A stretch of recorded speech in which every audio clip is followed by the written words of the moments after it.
Tujuan komunikasi di tempat kerja. Tujuan komunikasi di tempat kerja menyampaikan maklumat, memastikan semua pekerja mengetahui arahan, posisi dan matlamat. Yang kedua, meningkatkan kefahaman, mengelakkan salah faham dalam tugasan harian. Yang ketiga, mewujudkan kerjasama, menggalakkan semangat berpasukan antara majikan dan pekerja.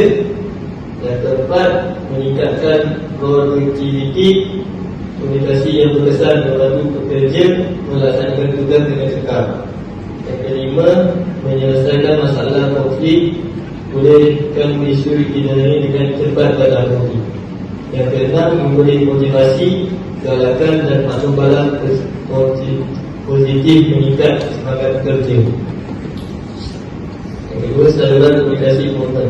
Saluran formal ialah komunikasi yang mengikut dari atau struktur komunikasi secara rasmi. Contoh, memo, laporan, surat rasmi, mesyuarat, email rasmi, terkeliling. Ciri-ciri melalui polisi dan saluran yang ditetapkan, rekod rasmi disimpan, digunakan untuk urusan kerja yang penting. Jadi komunikasi formal. Rantai maklumat disampaikan mengikut dari atas ke bawah. Contohnya pengurus, penyelia, pekerja. Yang kedua, roda. Semua komunikasi melalui satu pusat. Contohnya ketua kumpulan.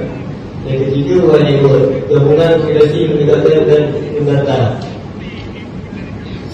Yang keempat, bicara. Komunikasi berlaku antara individu yang mempunyai kedudukan yang sama. Kelima, semua saluran. Semua ahli bebas berkomunikasi antara satu sama lain.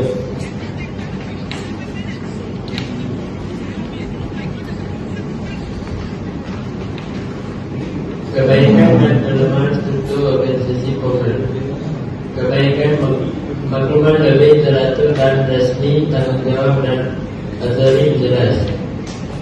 Mengurangkan salah faham dalam tugas, menjamin ketulusan dan accountability.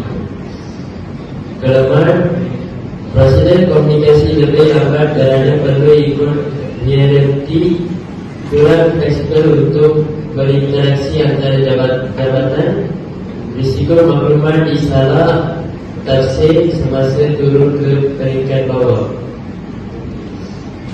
Saluran komunikasi tidak formal. Saluran tidak formal ialah komunikasi yang berlaku tanpa ikut saluran resmi organisasi.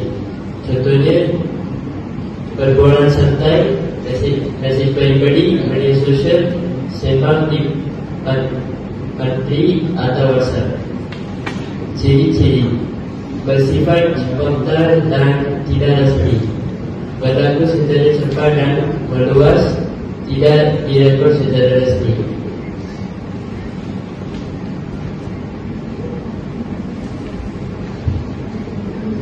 Okey, antara komunikasi tidak formal.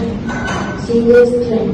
Seseorang menyampaikan maklumat kepada seorang lagi secara berantai. Gossip network. Seseorang menyampaikan maklumat kepada ramai orang sekaligus. Probability network. Maklumat disebarkan secara lawak kepada sesiapa sahaja.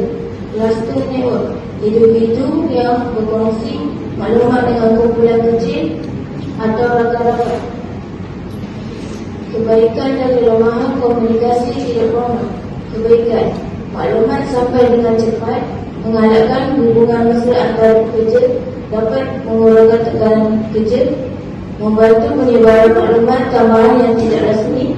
Kelemahan, maklumat mungkin tidak tepat atau diseluruh, tidak ada bukti rasmi atau rekod bertulis, boleh menimbulkan salah faham dan konflik, suka dikawal oleh pihak pengurusan. Kesimpulannya, komunikasi yang berkesan di tempat kerja amat penting untuk memastikan organisasi berjalan dengan lancar. Gabungan antara komunikasi formal dan tidak formal mampu meningkatkan berkesanan penyampaian maklumat, mewujudkan suasana kerja harmoni dan membantu pencapaian objektif organisasi. Sekian, terima kasih.